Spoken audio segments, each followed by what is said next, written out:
বিভিন্ন শ্রমিক অঞ্চলের শ্রমিক নেতৃবৃন্দ উপস্থিত, এই ঢাকা শহরের নাগরিকবৃন্দ এবং আমার কথা যারা শুনছেন সকলকে জানাই বাংলাদেশ গার্মেন্টস শ্রমিক সংহতির কেন্দ্রীয় কমিটির পক্ষ থেকে শুভেচ্ছা এবং অভিনন্দন।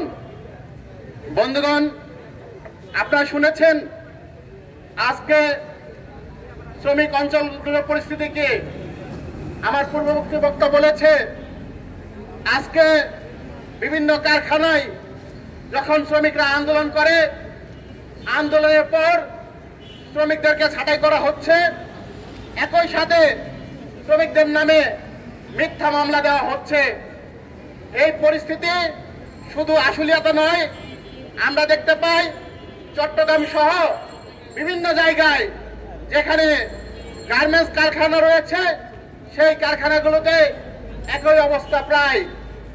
বন্ধুগণ, আপনারা জানেন গত 5 আগস্টের মধ্য দিয়ে বাংলাদেশ নতুন যাত্রায় ধাবিত হচ্ছে। সেই আগস্টে যে আন্দোলন, সেই আন্দোলন ছিল একটি বৈষম্য বিরোধী সমাজ, যেখানে সকল নাগরিক, সকল শ্রমিক তার ন্যায্য অধিকার পাবে।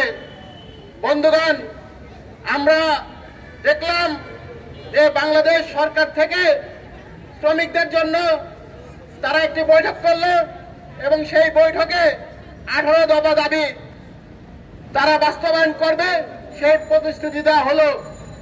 আমরা এরপরে দেখলাম অনেক কারখানায় এই 18 দফা দাবির কিছু কিছু বাস্তবায়ন হয়েছে, কিন্তু অনেক কারখানায় আবার এই 18 দফা কোনো বাস্তবায়ন হচ্ছে না।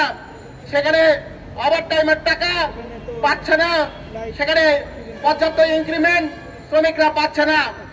আপনারা জানেন বাংলাদেশে এক শ্রম আইন দিয়ে বাংলাদেশ পরিচালিত হয় না।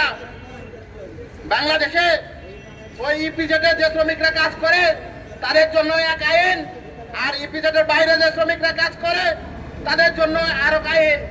ফলে এই আইনের মারপ্যাচের কারণে আমরা দেখতে পাই সকল কারখানাতে ওই 9% যে ইনক্রিমেন্ট ঘোষণা করা হয়েছে সেই 9% ইনক্রিমেন্ট বাস্তবায়ন হচ্ছে না।